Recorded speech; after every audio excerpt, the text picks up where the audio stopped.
Hello guys! Welcome back po ulit dito sa ating YouTube channel, The Home Piece Edit. Ako nga pala si Josh. For today's video, update po tayo dito kay Sitaw sa kaganapan ngayong araw.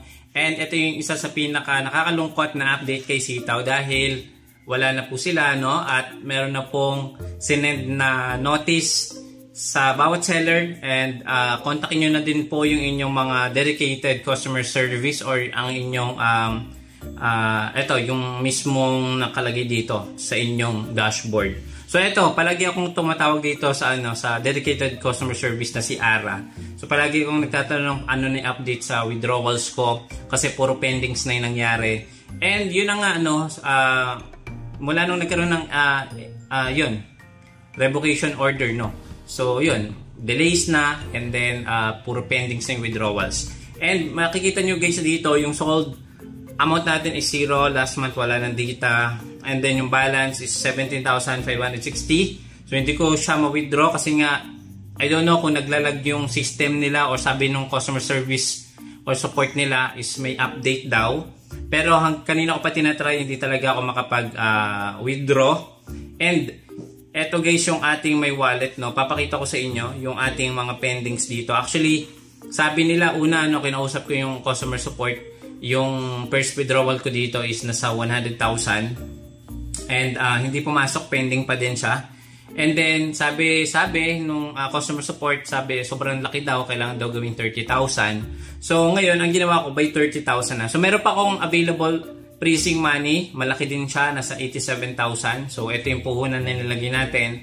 And tapusin mo tong video na to, no? Ano nga ba yung mangyayari dito? Paano nila mababayaran itong mga pinuhunan natin dito sa kanilang dashboard, sa kanilang system.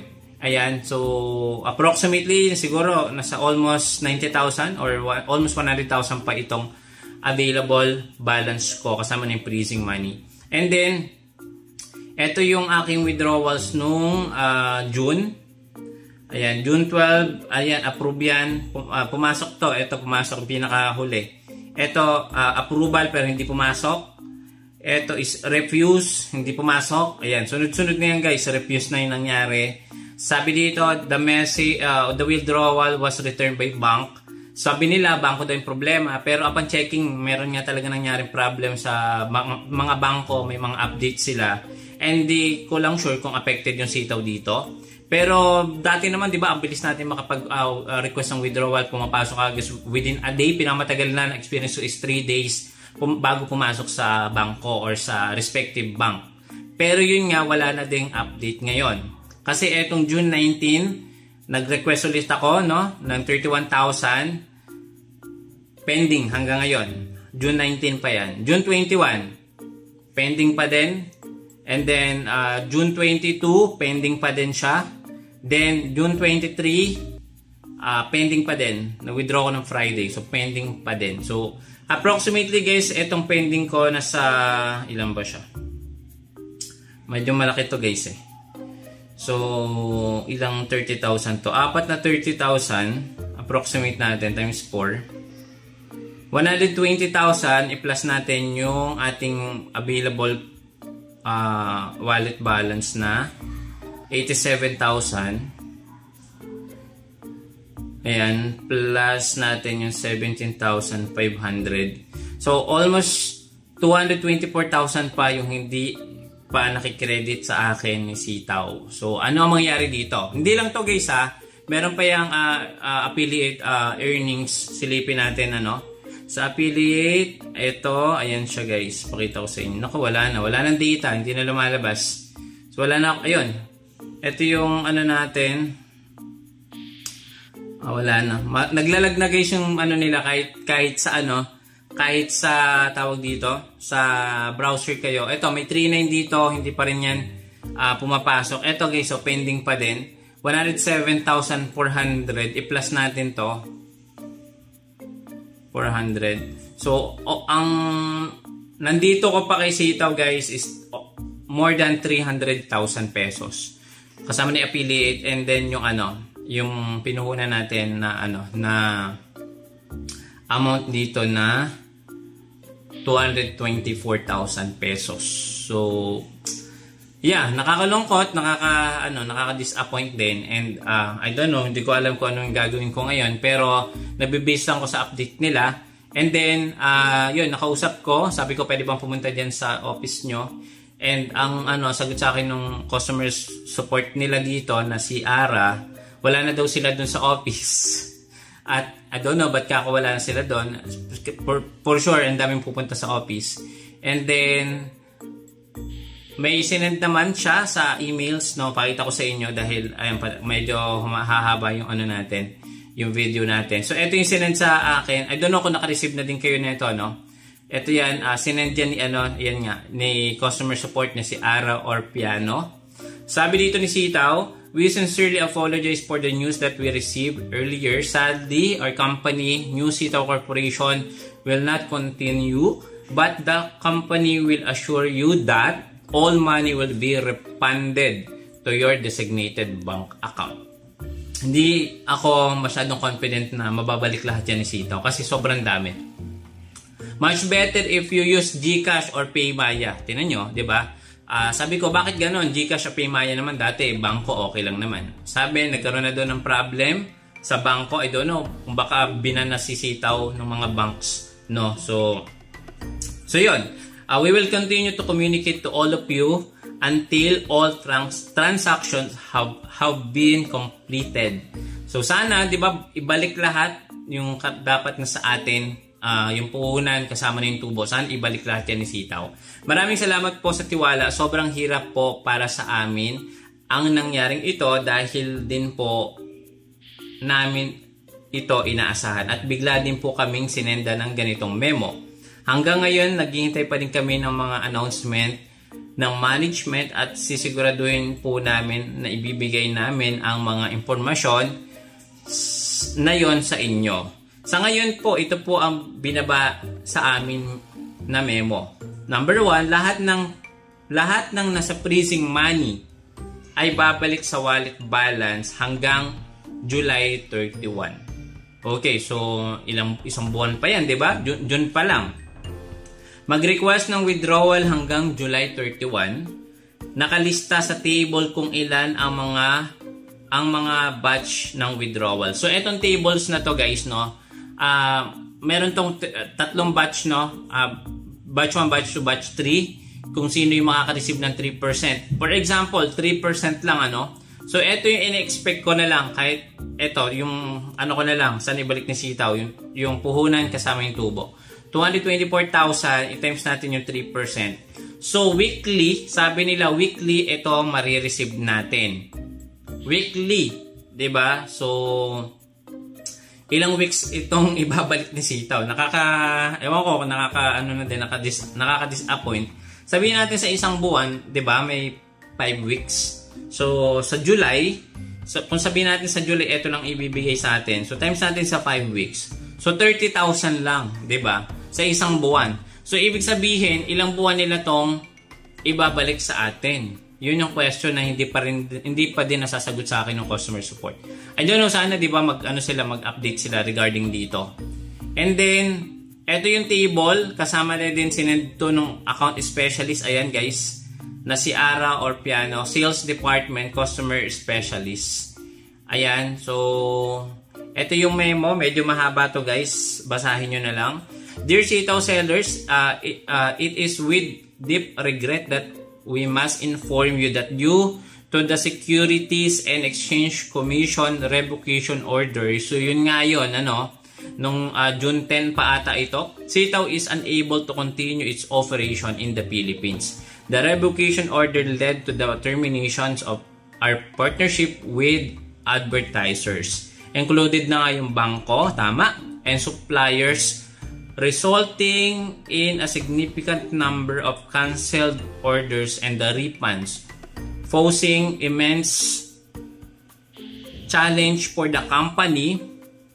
This has caused severe negative impact, substantial losses, and a disruption in our financial chain. Ayan, so lugi, parang ganon. So, paano nyo mababalik sa amin yung puhunan tsaka yung tubo? Diba, Sitaw? Despite our best effort to appeal, the Security Exchange Commission of the United States has upheld the revocation order. So, yun, upheld. Parang talagang pinasa. Or talagang nireject na yung siguro renewals ni Sitaw. I don't know kung ano to. Consequently, we have made the difficult decision to cease operation in the Philippines on the morning of 25, ngayong araw po yan, 10 a.m. with a 30 minutes downtime of website maintenance. Following the closure of our operations services such as products purchase, store operations, and the account registration will be suspended. Rest assured, so eto na naman, we will be accountable for your funds. We will close all store and remove all products from sales. Any unprocessed or undelivered orders will be canceled, and the refund will be processed according to the relevant regulation. We understand that this is significant blow to your and our partners due to the cancellation of agreements with our payment gateway and banks. Our financial chain has come under immense strain. Consequently, we have decided to cancel affiliate commission. So wala na yung commission. Cancel na. So ang ibabalik na lang talaga sa atin ni Sito, for sure yung puhunan. I don't know kung isasama pa nila yung tubo. For the Philippine seller, all withdrawals fund will be disbursed in the 3 batches. 3 lang. 3% lang, di ba? Additionally, for all the Philippines have been purchased but not yet shifted. Ito yung mga produkto, di ba? Nag-sale pa si Sitaw. Tapos yung mga produkto, I don't know kung kayo umorder kayo, pero ako hindi na ako umorder, guys. And yung mga di ba? Yung mga Realme, tapos may mga tablet pa na Realme din ata yun, tsaka Xiaomi. I don't know kung marerepand nyo pa yan, so sayang din yun. For all the Philippines order that have been purchased but not yet shipped, the system will cancel this order. We will send the emails for refunds, and we will kindly ask you to follow the instruction provided in the email for refund pricing during the 3rd batch disbursement. Ito yung 50%. Ito, papakita ko sa inyo mamaya. For all Philippines user with funds in their accounts, please apply for withdrawals by July 31. We will make necessary arrangement for payment starting August 1. We will suspend the withdrawal function and begin phase payment of all funds until the amount are disbursed. You cannot find withdrawals information. It means we have not yet uploaded the payment details. We will upload the corresponding payment information within the specified time frame. Kindly wait patiently. Ayan, so progress check link. So may link dyan sa may ibaba. So ilalagay ko na lang sa description. Pwede nyo na din pong i-check. Tapos guys, ito yung tawag dito, disbursement o yung refund na sinasabi ni Sitaw na 3rd batch. The phase disbursement schedule is as follow. Ayan, batch 1, June 26, Wednesday, June 27, Thursday. So bukas po ito. June 28, Friday. Lahat po ng 1,000 to 10,000 for non-profitable merchants. Ito po yung non-profitable, I don't know kung ito yung puhunan. So ibabalik ni Sitaw weekly ay 3% lang. Kung 1,000 to 10,000. Tapos, sa 27 Thursday, sa lahat ng nag-withdraw ng 10,000 to 30,000 for non-profitable merchants, so yun, 3% lang din. Okay? So, for example, ang tanong dito, paano kung ayun, katulad nung ginawa ko guys, di ba nakailang withdraw ko ng 30,000. So, 30,000 yon. So, kung may 30,000 ako, 30,000 times 4, so 120,000, times natin guys yung 3%. So, ito lang yung makukuha ko. 3,600 pesos. I don't know kung hindi ako sobrang confident na mababalik lahat ito guys. I tell you, wala na to. Parang nadi-disappoint na ako. So sabihin natin 30,000 lang ang inyong puhunan. So times natin sa 3%. So 900 pesos lang i-send sa inyo sa GCash. So yan, expect nyo na yan guys. So sana i-send nila kasi sayang din yan. June 28, 30,000 pataas ay yon 3% then ang mare-receive nyo. So yun yan, 900 pesos. Tama, 900 pesos. O yan, 900 pesos. Eh, apat yung winidraw ko ng 30,000. So times 4. So 3,600 yung expected ko na makukuha sa June 28. Ayan. Tapos, next batch naman, July 10, 11, 12. Ayan, so sundin nyo na lang to guys. Ayan no, June 10, 11, 12. July na pala. July 10, 11, 12. Every Wednesday, Thursday, Friday pala yung disbursement dito. Tapos, yung 30,000 and above. So, yun ulit. So, meron ulit ako sa 3,600 sa July 12. August, September, October. O, para kayong sumasahod na kay Sitaw. Hanggang December na sana to, yung kanilang disbursement. Tapos, yung batch 3, July 31, ito yung mga withdrawal funds below 10,000. Tapos, yung number 1, withdrawals fund below 10,000. Ayan, weekly. Ayan, weekly guys. Ayan, 10,000. So, 50% disbursement. Ayan, batch 3. Sa lahat ng below 10,000, so sasendan kayo ng 5,000, no? Ganon. So, number 2, refund orders without shipment. Ito yung mga nag-order ng mga products, di ba? Nag-sale pa nga sila. I don't know kung ito yung pambabayad sa mga naglagay ng mga balance katulad natin, di ba? Kung ito yung pambabayad nila doon. But I don't know. Well, dahil wala naman tayo, hula lang dito. Hindi ko sinasabi baka yun yung pambabayad. I don't know. Pero sana pa rin, di ba, ibigay pa din sa atin. Kahit yung puhunan, no? Puhunan, kasi yung tubo, I don't know kung mababalik pa ito. August 1, August 2, ayan. Yun na yung, yung third batch.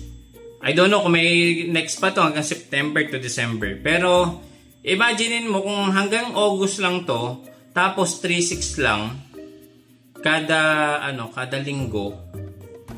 Hindi ko magets eto. Hindi ko magets guys, no. Kasi kung 28 ng June, kung every 'di ba, every week, tama ba ako? Weekly. So kung ang dito, ang nakalagay is 30,000 yung winidraw ko pataas, every Thursday or Friday ako makaka-receive. Tama ba? Tama ba ako guys? Comment down below kung tama ba ang akin. But guys, ilalagay ko na din ito sa sa comment section. Etong details nito. Okay, ilalagay ko diyan. And then etong Sitaw, alam ko ipo-post din nila to, pero nakita ko kanina sinend na sa email ko ng account specialist nito. Hi. So yun lang, no? Aasahan na lang natin dito guys yung ating puhunan. Pero yung tubo, I don't know kung mababalik pa nila. Kasi may mga cancel orders. So yun lang guys, no? Thank you so much for watching. Don't forget to follow and subscribe para sa next video mag-update tayo kung magbibigay ba si Sitaw bukas June 26, no? Sa lahat ng may below 1,000 pataas. Kung makaka-receive kayo ng 3% sa GCash or PayMaya nyo. Okay? So, thank you so much. See you again sa next video. Bye-bye.